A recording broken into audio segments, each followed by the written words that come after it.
L'année de récolte des raisins, facultative sur l'étiquette.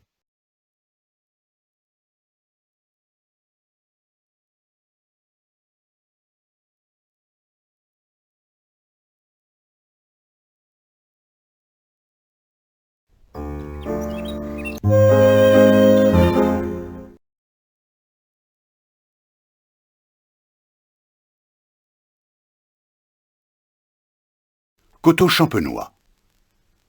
Les coteaux champenois sont tranquilles ou non champagnisés. Ils sont rouges, blancs et plus rarement rosés. Comme le champagne, ils peuvent naître de raisins noirs vinifiés en blanc, blanc de noir, de raisins blancs, blanc de blanc, ou encore d'assemblage. Ils se boivent généralement jeunes et frais, 7 à 8 degrés pour les blancs et 9 à 10 degrés pour les rouges. On pourra cependant laisser vieillir quelques années exceptionnelles, comme 1966, 1971 et 1976.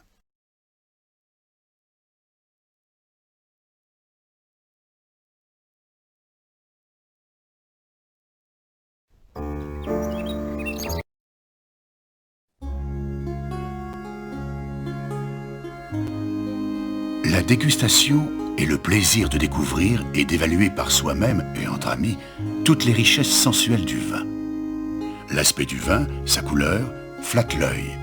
Mais l'essentiel est bien dans le contact sensible du nez et surtout du palais avec le breuvage. Le bouquet d'un vin est un mot délicieusement imagé qui désigne son goût. Celui-ci dépend de son origine, de son terroir, de son millésime et des variétés de raisins, dits cépages, dont il est issu. Essayer de définir un bouquet constitue l'art de la dégustation, véritable voyage à travers les multiples familles d'arômes. La famille des fleurs, roses, violettes, résédas, œillets et mille autres encore. Celle des fruits blancs, pêches, abricots, poires, pommes, et des fruits rouges, framboises, cassis, fruits exotiques. Celle des épices, poivre, muscade, girofle, cannelle, etc. Avec l'âge, le vin change de couleur.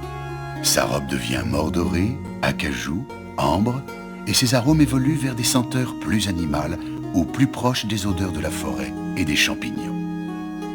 Lorsque l'on déguste les grands vins, le palais est caressé par des sensations de velouté ou de soyeux, et leur saveur se prolonge indéfiniment.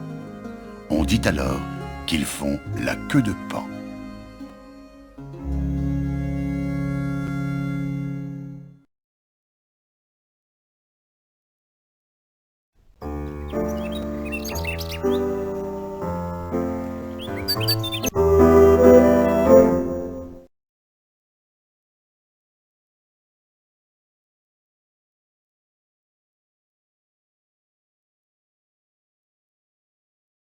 Le canard à l'orange s'accompagne parfaitement d'un Côte du Jura ou d'un Alsace.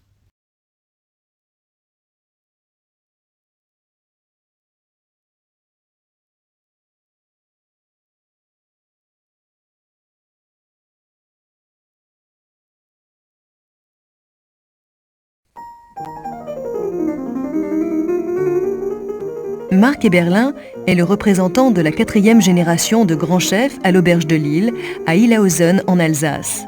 Son arrière-grand-père a commencé dans la restauration en s'installant dans un petit bistrot sur les rives de l'île. Il y servait alors de la matelote.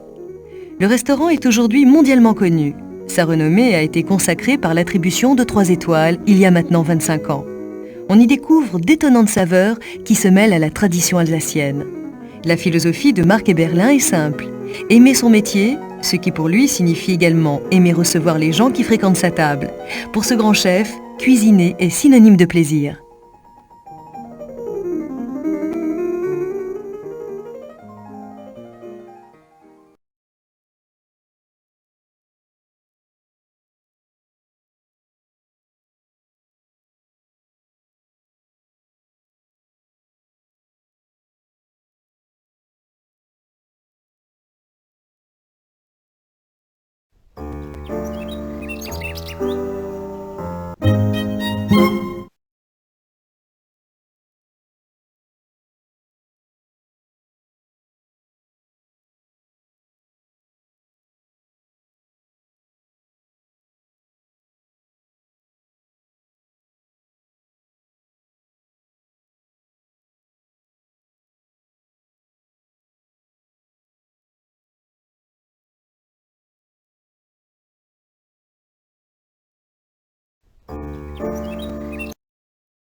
Le vin est l'un des grands dons de la nature.